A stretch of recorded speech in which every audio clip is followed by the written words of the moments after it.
দুর্নীতি ও social media platform বন্ধের প্রতিবাদে এবার উত্তাল হয়ে উঠেছে নেপালের রাজপথ। আর সেই বিক্ষোভ গিয়ে ঠেকেছে রাজধানী কাঠমান্ডুর পার্লামেন্ট ভবনে। সোমবার সকালে রাজধানী কাঠমান্ডুতে গণবিক্ষোভ রূপ নেয় ভয়াবহ সহিংসতায়। হাজার হাজার বিক্ষুব্ধ মানুষ নিরাপত্তা বাহিনীর কড়া বাধা উপেক্ষা করে ঢুকে পড়ে পার্লামেন্ট ভবনে।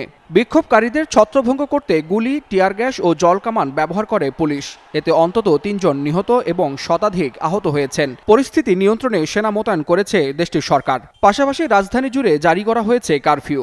আন্দোলনের সূত্রপাত সরকারের সামাজিক যোগাযোগ মাধ্যম প্ল্যাটফর্ম বন্ধের সিদ্ধান্তকে কেন্দ্র করে। ফেসবুক, ইউটিউব, এক্স সহ ২৬টি অনিবন্ধিত প্ল্যাটফর্ম বন্ধ করে দেয়ায় ক্ষুব্ধ হয়ে ওঠেন লাখো ব্যবহারকারী। এ ধরনের প্ল্যাটফর্মে নেপালের তরুণ প্রজন্ম বিনোদন, সংবাদ ও ব্যবসার জন্য নির্ভরশীল। ফলে এমন সিদ্ধান্তে নেপালে সরকারের বিরুদ্ধে জেনজি প্রজন্মের নেতৃত্বে শুরু হওয়া আন্দোলন মুহূর্তেই ছড়িয়ে পড়ে অনলাইন থেকে রাজপথে। বিক্ষোভে জাতীয় পতাকা হাতে জাতীয় সঙ্গীত গেয়ে সোশ্যাল মিডিয়ার নিষেধাজ্ঞার বিরুদ্ধে রাস্তায় নেমে আসেন তরুণরা। একই সঙ্গে দুর্নীতি বিরোধী স্লোগানে মুখর হয় কাঠমান্ডুর রাজপথ। অতীতে অনলাইন প্রতারণা ও অর্থ পাচার রুখতে টেলিগ্রাম ও টিকটকের মতো প্ল্যাটফর্মে একাধিকবার নিষেধাজ্ঞা দিয়েছিল নেপাল সরকার। তবে এবারকার পরিস্থিতি ভিন্ন। এই নিষেধাজ্ঞাকে মত প্রকাশের স্বাধীনতার উপর সরাসরি আঘাত হিসেবে দেখছে দেশটির তরুণ প্রজন্ম।